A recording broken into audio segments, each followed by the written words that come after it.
Paddy's gonna beat Justin Gaethje? Easy. Wow, really easy? Yeah, easy. That's a crazy thing to say because Justin Gaethje's a fucking animal. Yeah, but he doesn't know how to grapple, and Paddy knows But he's a Division I wrestler. He knows how to grapple. You don't think he knows how to grapple? He just chooses not to. Did you ever saw him submitting? He dropped like a heavy dumbbell hitting concrete. The whole room just froze. Ilia Topuria barely smiled. That clip you've seen, yeah, it's not clickbait, it's the real deal. Raw, unfiltered, the kind of moment people watch again and again in slow motion. You can actually hear the little gasp right before the thud. That sound you make when your brain hasn't even processed what your eyes just saw. And at the same time, somewhere else, Justin Gaethje just says absolutely not to a fight with Gaethje Pimblett, like swatting away a fly. One punch, one denial, both with the same message. I decide how this plays out. These aren't just random clips, they're dominoes, each one tipping into another, shaking up everything in the fight world right now. This is how we win. We game plan, we use our fight IQ, and we beat motherfuckers up. Anyone else got any questions? Who would you like to fight next? Anyone in the top 4, top 5? I want that world title. All laugh all yous want and say I'll never be champ.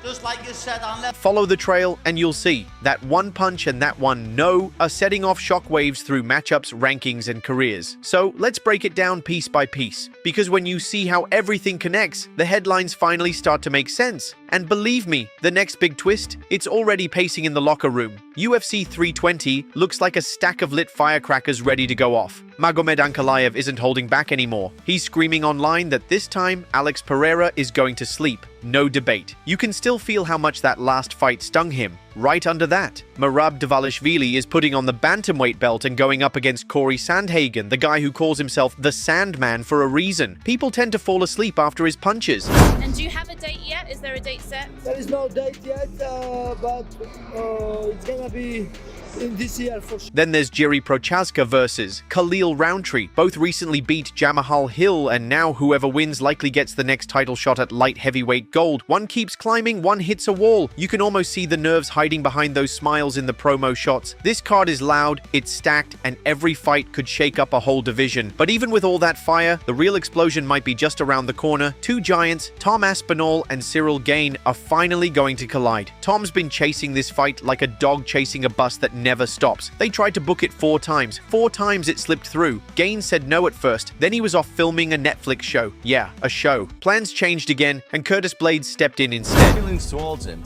I just wish him all the best. Genuinely wish him all the best. If he feels satisfied with what he's done, which he's saying he is, and he's happy to leave like that, then I genuinely wish him all the best. Now, October 25th in Abu Dhabi, it's circled in red. Tom's calm, but you can feel the edge in his voice. Gane's already had 2 title shots. This is his 3rd. Tom wants to make sure it's the last. No more waiting. Dana White's teasing something big about Islam Makhachev too. And when Dana starts dropping hints, that usually means a major main event is coming. Heavyweights are locked in, lightweights are lining up. Fall looks like a wall full of insane fight posters, but not every fight is about belts. Some are about getting a second shot at just living. Askren just woke. I don't remember anything from May 28th to July 2. I saw that popping up on my feed. Yeah. That's crazy. Yeah, he doesn't even look the same. It's such a didn't trip. even recognize him. Oh, it looks completely different. You know the kind of shape you got to be in to go through what that guy just went through? You know, I reached out to his wife. Ben Askren logs in with a shaky smile. Day 59 after getting a double lung transplant. Double lungs. Let that sink in. He says he still can't walk properly. Says there's a chunk of 35 days he just doesn't even remember. His wife says he was too close to the edge. More than once. That hits hard, even if you've never watched him wrestle. He thanks everyone. People who donated. Strangers who left kind words. Friends who just showed up and talked nonsense by his hospital bed. Then he clears something up. No! Despite the rumors, no rich celebs covered his bills. A lot of regular folks helped. That's the truth. He shares a donation link, says thank you again, and swears he's going to live a long time. It's strange seeing a fighter not beaten by fists, but by life. But the fight is still the same. Keep going. Don't give up. Stay in it. So I only died 4 times, right, where the ticker stopped for about 20 seconds. That's not ideal. I don't think you guys know that.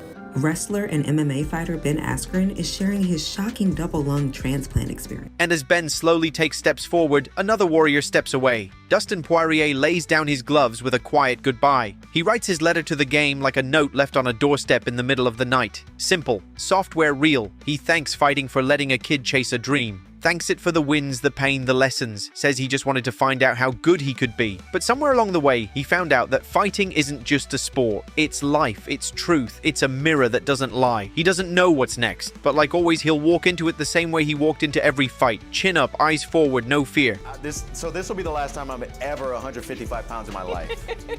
I can promise you that. Are we still going to be in shape, or are we just going straight diabetes? Listen, I'm getting on steroids. Once USADA stops knocking on my door and I lay the gloves down, I'm getting jacked and tan. Fans felt that lump in their throat. Dustin was always that guy, the one who bled for more than just himself. Now there's this quiet space where his name used to echo, but as his chapter ends, another guy is sharpening his plan like his life depends on it, because it kinda does. Dricus du Plessis is studying Robert Whittaker like a complex riddle. Rob was a champ, lost the belt, but never his sharpness. Most guys decline after that, he didn't. Dricus says Rob is dangerous in those little pauses. He'll slow things down, read you, then explode like a storm, so Dricus has a brutal plan. No space, no breath, smother him, stay close, shut down his kicks, touch him with long shots, close in, drag him down, wrap the neck. Simple, ruthless. The only sure thing in the UFC is that winning opens doors.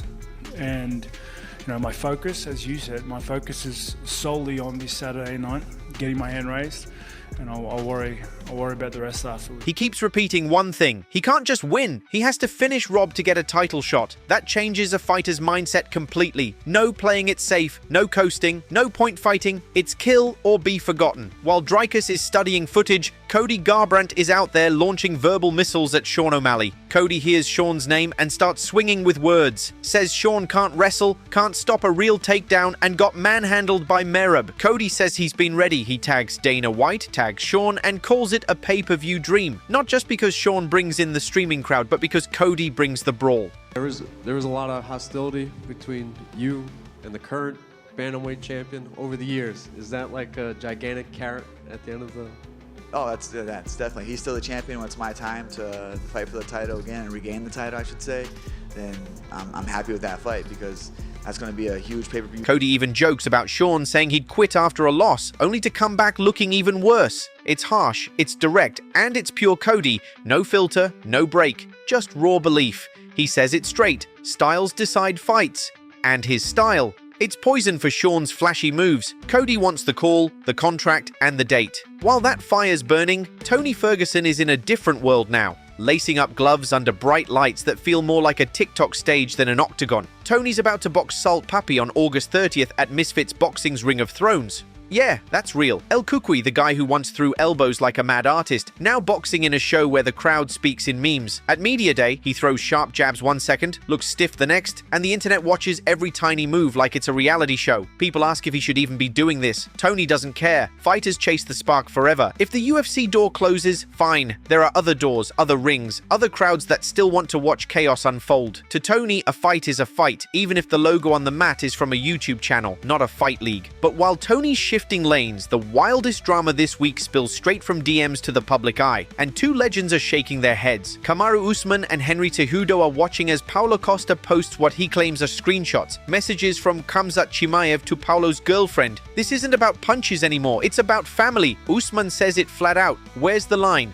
Trash talk is one thing. Say I suck? Cool. But bring in wives, kids, families, that's different. That crosses a line. Khamzat claps back saying she messaged him first. Tells everyone to relax, but this is the internet. No one's relaxing. Fans are picking sides, memes are flying, fighters are feeling sick. Trash talk used to be about fight skills. Now it's about personal lives, and that hits differently. But while that storm rages, Justin Gaethje draws his line with calm, cold logic. He gets asked about fighting Paddy Pimblett and drops a wall. Absolutely not. Justin's ranked 3rd. He's won 3 out of his last 4. The champ wanted him not long ago. Why should he fight a guy who's barely breaking even? He says if the UFC just wants to throw him to every new name until one finally beats him, maybe it's time to rethink why he's here. That's not ego. That's a fighter who knows his worth, knows his record, knows the game. He even laughs when people bring up Max Holloway pointing at the floor during their fight. Last time Max pointed, Justin nodded, then woke up right before the bell. This time, if Max points, Justin's shooting for a double leg takedown. dump him. That's not fear. That's smart. That's learning. You either evolve in this sport or you keep eating pain. And while Justin is setting lessons in stone, Ilia Topuria is out there giving a lesson of his own, live. One clean right hand, on camera, on stream, in real time. Ilia jumps on the Nelk Boys stream, brushing off talk about Max like it's old gossip. I just knocked him out, he says, still confused how Max can claim the BMF label after taking that nap. And no, he's not talking about fighting Arman Tsarukyan next either. In Ilia's eyes, it's either Justin Gaethje or maybe even Paddy, because those names bring money, views, headlines. Then he puts on gloves and spars Steiny for fun. One playful right hand and Steiny hits the mat.